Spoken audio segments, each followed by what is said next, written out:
Hello everyone, so in this video we are going to discuss about non aqueous titration. इस video lecture में हम discuss करेंगे non aqueous titration के बारे में। So generally non aqueous titration नाम क्यों दिया गया है? जनरली जो हमने इसके पहले जो टॉपिक पढ़े हैं वो एसिड बेस्ड टाइट्रेशन थे, ओके, जिन्हें हम एक्वस टाइट्रेशन भी कहते हैं, क्योंकि वहाँ पे कहीं ना कहीं वाटर का यूज़ हो रहा था, एक्वस मीडियम का यूज़ हो रहा था। यहाँ पर हम वाटर का कोई यूज़ ना करेंगे, कोई एक्वस मीडियम का यहाँ पे यूज़ नहीं करेंगे, कोई एक्वस सॉल्वेंट का यूज़ नहीं करेंगे, इसलिए ये टाइट्रेशन नॉन एक्वस टाइट्रेशन कहलाते हैं। So most of the titration are performed in the aqueous medium. Okay, most of the titration किस में परफॉर्म किया जाता है? एक्वस मीडियम में परफॉर्म किए जाते हैं। Means water is use as a solvent, मतलब वाटर सॉल्वेंट की तरह यूज किया जाता है। But in case of weak acid and weak bases, use of water does not give sharp end point. जब हमें वीक एसिड और वीक बेस का कोई टाइट्रेशन लगाना हो तो जनरली वहाँ पर हमें शार्प एंड पॉइंट नहीं मिल पाता है। जैसे हमें स्ट्रॉन्ग एसिड और स्ट्रॉन्ग बेस के केस में 7 pH पर हमें एंड पॉइंट मिल जाता था, ओके, क्योंकि 7 pH पर न्यूट्रलाइजेशन रिएक्शन कंप्लीट हो जाती थी। वीक एसिड और वीक बेस के केस में हमें शार्प एंड पॉइंट नहीं मिल पाता है, मतलब शार्प pH पर एंड पॉइंट नहीं मिल पाता है। सो नॉन एक्वस टाइट्रेशन में नॉन एक्वस सॉल्वेंट्स का यूज़ किया जाता है in place of aqueous solvent. Titration of weak acid and weak base is done with the help of non aqueous solvent. इसीलिए week acid और weak base का जो titration होता है हम एक्वस मीडियम में नहीं करते, नॉन एक्वस सॉल्वेंट्स का यूज़ करके करते हैं। इसीलिए इस टाइप के टाइट्रेशन को नॉन एक्वस टाइट्रेशन कहा जाता है। Okay, this titration are use for titrating water insoluble substance. इस टाइट्रेशन को कहाँ यूज़ किया जाता है? जो सब्सटेंसेज वाटर में इनसॉल्युबल होते हैं, जैसे कुछ ड्रग्स होती हैं जो वाटर में इनसॉल्युबल होती हैं, तो उनका असे या परसेंटेज प्योरिटी हम कैसे निकालेंगे?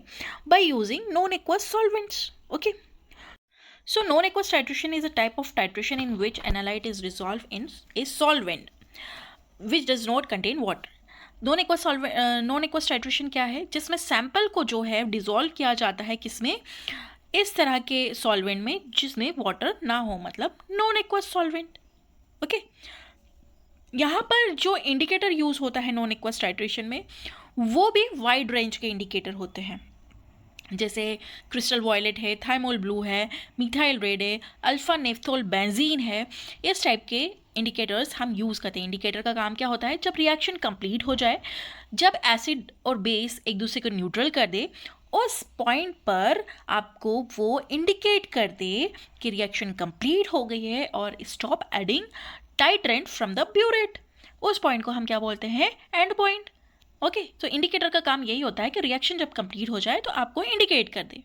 Now reason for non aqueous titration, क्यों नॉन एक्वस टाइट्रेशन यूज़ किया जाता है और कहाँ पे किया जाता है? So it is used when substance is insoluble in water.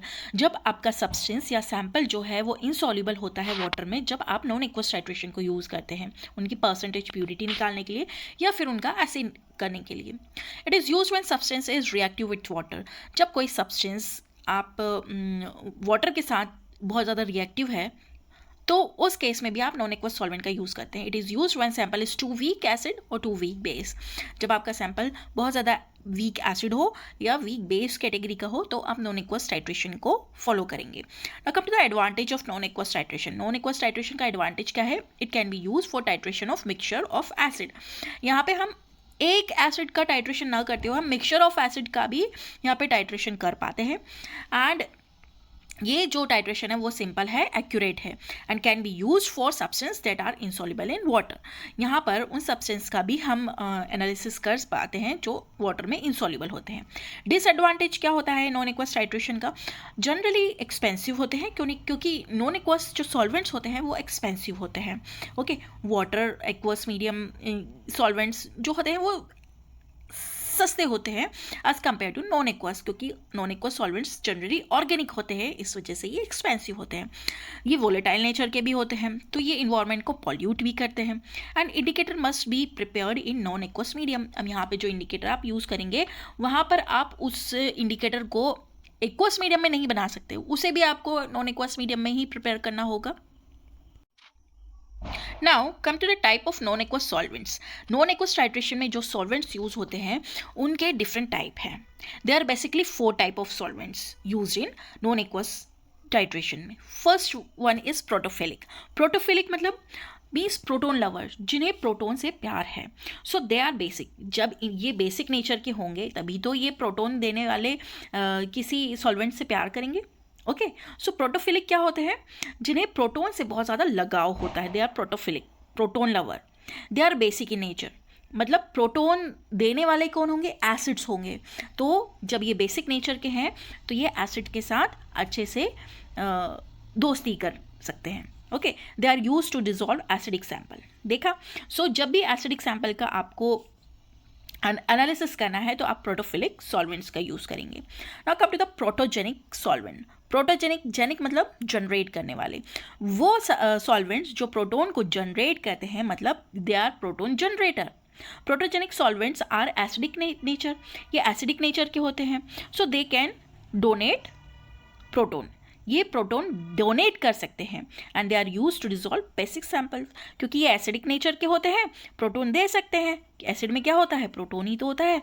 Okay, सो ये किस टाइप के सैंपल्स को अपने आप में डिजॉल्व कर सकते हैं? बेसिक सैंपल को, जैसे ग्लेशियल एसिडिक एसिड है, फॉर्मिक एसिड है, एक्सेट्रा। वैसे ही एग्जाम्पल ऑफ प्रोटोफिलिक सॉल्वेंट्स क्या था? पायरिडीन, अमीज, ये जो है प्रोटोफिलिक सॉल्वेंट के एग्जाम्पल हैं। Now come to the third type of solvent, that is amphiprotic. Amphiprotic solvents क्या होते हैं? ये प्रोटोजेनिक भी होते हैं और प्रोटोफिलिक सॉल्वेंट्स भी होते हैं। मतलब ये प्रोटोन को जनरेट भी कर सकते हैं और प्रोटोन लविंग भी हो सकते हैं।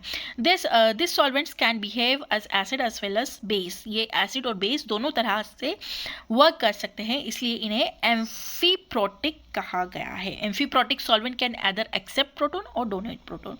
ये प्रोटोन को एक्सेप्ट करने की क्षमता रखते हैं और प्रोटोन को डोनेट करने की भी क्षमता रखते हैं। जैसे एग्जाम्पल अल्कोहल है, इथेनॉल है, मिथेनॉल है, एक्सेट्रा। ये सभी सॉल्वेंट्स जो हैं एम्फीप्रोटिक सॉल्वेंट्स कहलाते हैं। Now come to the aprotic solvent. Aprotic solvents क्या होते हैं? This solvents are chemically inert. ये जो सॉल्वेंट्स होते हैं केमिकली इनर्ट होते हैं, ना तो ये एसिडिक होते हैं ना बेसिक होते हैं। एंड डज नॉट एक्सेप्ट और डोनेट प्रोटोन। ये ना तो प्रोटोन को एक्सेप्ट करते हैं ना डोनेट करते हैं। Example benzene, chloroform, etcetera. Okay, so most commonly use non aqueous solvent, जो नॉन एक्वस टाइट्रेशन में जो most commonly use non aqueous solvents होते हैं वो होते हैं glacial acetic acid, acetonitrile, alcohol, dioxane, dimethyl formamide, etcetera.